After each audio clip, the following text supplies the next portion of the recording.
All right, we're into round two.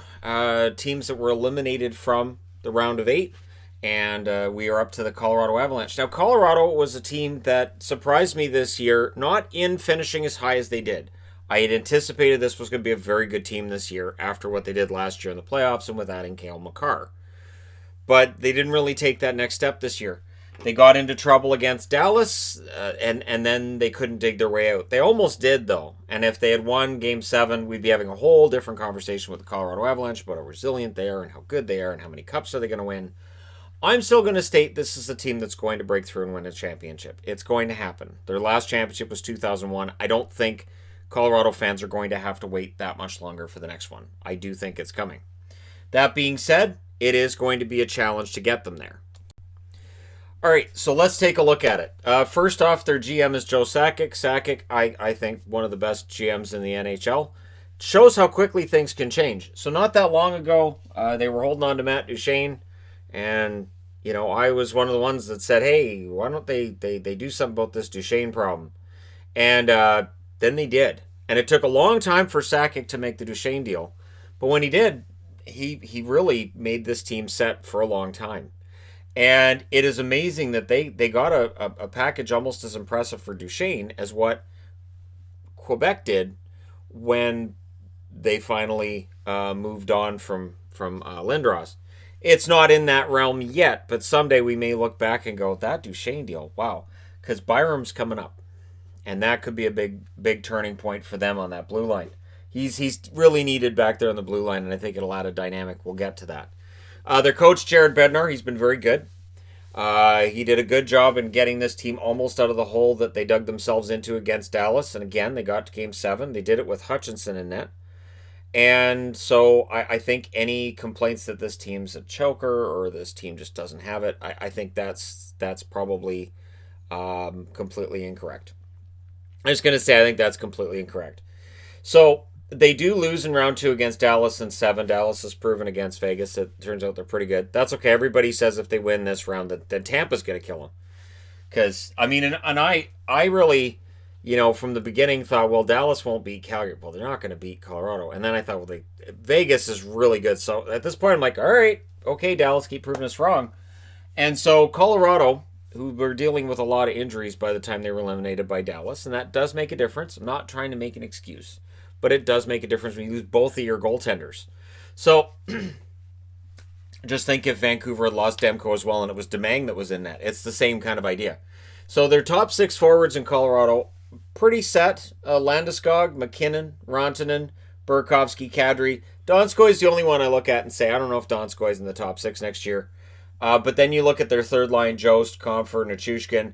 I could see Kaut pushing his way into that third line. And I could still see Jost ending up being off the team.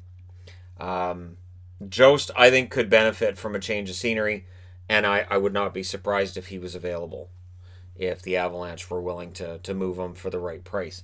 And I'm not sure what you're looking at if you're Joe Sakic. Is it just a pick?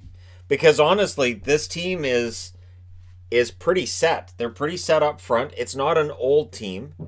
They're pretty set on the blue line. Again, they're not old there either.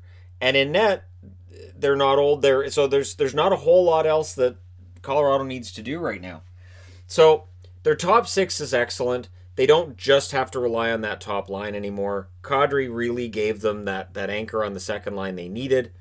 And while I like Kerfoot, he is not going to score points like Kadri does. Now their top 4 defense, Graves, Makar, Girard, and Johnson. I have Johnson there, even though Timmins may end up getting that spot and Byram may end up getting that spot. Byram probably gets that spot, right? So Byram, who was kind of expected to make the team this year and didn't, and sometimes that extra year of development is good for a player, especially for a defenseman. I don't have a problem with it. And for Colorado, they didn't really need to rush him. Colorado didn't need to have Byram in the lineup because they'd already shown with Makar, if you wait until they're exactly ready, you're better off. Cale Makar, Bowen Byram, whether they pair them together or whether they do what Dallas has done with Klingberg and Heiskanen and have one-on-one pairing and one on the other, so that at any time during the game you're either dealing with Makar or Byram. This is an absolutely insane pairing right there. That you could have those two guys, and if need be, you'd put them together on a power play. And so we'll see whether or not Byram's presence on the Colorado blue line makes them that much more dynamic, as would likely be expected. In net, Grubauer and Francouz. Joe Sakic's already come out and said there's no plans to make any changes, and he doesn't need to. He really doesn't need to. Grubauer was good. Francouz was good. And, of course, both of them injured by the time Dallas knocked the team out. Hutchinson's in net. So, honestly, I don't think Francouz is going to be a top 10 goaltender in the league. Doesn't have to be. He's supposed to be the backup or a 1B, and Grubauer is supposed to be the guy. So we'll see if it happens next year. We'll see if next year's the year that Colorado breaks through and wins their first championship in what will be 20 years next year. Their cap space, $22.3 million, which is why every media member everywhere will say, hey, Colorado's got cap space. They could pick up Taylor Hall. They could. And it is possible that Joe Sakic could go out there this summer, pick up Hall to add him to the top 6, and then they would become the sexy pick for the Stanley Cup in 2021. But it could be very short-sighted to go out and pick up a big-name free agent, because then it's going to cost you later. One of the things I've loved about the way Sakic did this year is there wasn't any impatience. There wasn't any, we better mortgage the future for the now in the moves that he made. If he picks up a guy, it's a young guy like Burakovsky that's going to be there for a while. And he's not going out and getting the big rentals, and it's been good. So if you look at their UFAs who are likely leaving, Nemesnikov, who will probably be a little more expensive than what they want for the role he'd have to play. He'd have to be on probably their fourth line. Nieto's fourth line, if he wants to come back, he likely does. He's not going to break the bank. Wilson's probably done as a National Hockey League player. Connaughton is expendable at this point because Byram's coming in, right? So with the defensemen they have, Byram being the big one, Connaughton is probably the guy on his way out the door. Hutchinson is a guy that you're going to look back on and say, well, he's kind of had that Andrew Hammond moment where he was great for a bit, but probably on his way out. So somebody will sign Hutchinson if he wants to stay employed by a National Hockey League team, but probably as number 3, probably playing in the AHL. Restricted free agents this summer is where things get really interesting, and where that $22.3 million in cap may not be as big as we think it is. Burakovsky made $3.25 million. He's going to make more than $3.25 million. And in a flat cap era, he may have to take a bridge contract, but it's not going to be a cheap contract. He looked fantastic for Colorado. This is the guy that Washington was waiting on, and he is absolutely lights out for Colorado. So he's going to make some money. Nichushkin had a huge bounce back year. He would be right to be asking for a raise off what he made this year. And I think Colorado would be willing to give it to him if the price is right. Jost is a restricted free agent. Maybe you send him a qualifying offer, and then if Kaut's going to be in that top 9 next year, maybe Jost is a guy that you offer up for trade. Kamenev, I was kind of excited about Kamenev when they got him from Nashville, but it just hasn't worked. Injuries and other setbacks, it just hasn't worked. I would not be surprised to see Kamenev not back as an Avalanche team member. Graves is going to make some serious money. And for Sakic, Graves, I don't want to say one-hit wonder because that just doesn't sound right. But you do have to wonder, so is Graves going to be a legit top guy going forward? Or was this just a really great year where everything came together? And how do you pay for that? So it's a 1 year, it's the sample size of one season. How do you pay for that?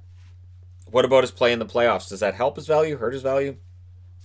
We'll see what the Abs think. And then Zadorov. So you've got all these defensemen talking about it. You have Zadorov on the board. And I don't have Ian Cole on the board either. There's a lot of defensemen here, which you need in the NHL. You definitely need the defensive depth. You look at the 4 teams that are still playing, and defensive depth has been a prominent issue for at least a couple of them. Zadorov, again, for that physicality and for that intimidation factor, you pay for that. And I would think that he'll make a decent amount of money. So that $22.3 million in cap is not as fantastic and freeing as it may look. It just means that Colorado, unlike some other teams in the league, they don't have to worry about losing a big name to try to make room for everybody else, Vancouver. So 2021, So next year, Landeskog's a free agent. Ian Cole hits UFA status next year as well. And looking at this blue line, Ian Cole may very well be a defenseman that they deem expendable. Maybe they deem Eric Johnson as expendable. They move on from that contract. But next year is the big year, of course, too, that Cale Makar is a restricted free agent. Whatever money he gets, he's worth. Cale Makar is that good. So there's definitely some reason not to be spending that money now because you don't want to be losing players. We look around and we see all these teams like, well, if they want to keep this guy, they have to dump this guy. Colorado doesn't have that problem. They really don't. The only reason you're looking at dumping players isn't so much cap space as just roster space. That's a problem you want to have. Dumping off players for cap space is not an issue you want to have. And it's something Sakic's done very well. Now, if you're an Abs fan, in terms of the first 3 rounds of the draft, not a lot going on. They have the number 24 pick. They did not trade their first rounder this year. And they have number 75, which they acquired from Toronto. Other than that, they do not have a pick in the top 3 rounds. So I really like what Colorado's done. I think they're a very well put together team. This is a team that I get accused of hating regularly, as I get accused of hating others. But I really admire what Sakic has done. It's a really good roster. Makar is going to be an all-star every year. I think as long as he's healthy every year, he'll be an all-star. Byram could come in next year and just be absolutely fantastic. And with Gerard and Byram, just those two acquired in that trade a couple years back. I mean, the draft pick became Byram, right? That it's just so one-sided. And I think it saved Sakic's job. I think it helped turn things around for this franchise. And I do think this team's going to win a championship in the near future. Let me know your thoughts in the comment section below as always. Don't forget to hit like and subscribe if you're browsing your way through. You just happened upon this video. Thank you guys so much for watching, for all your support. I will talk to you again soon.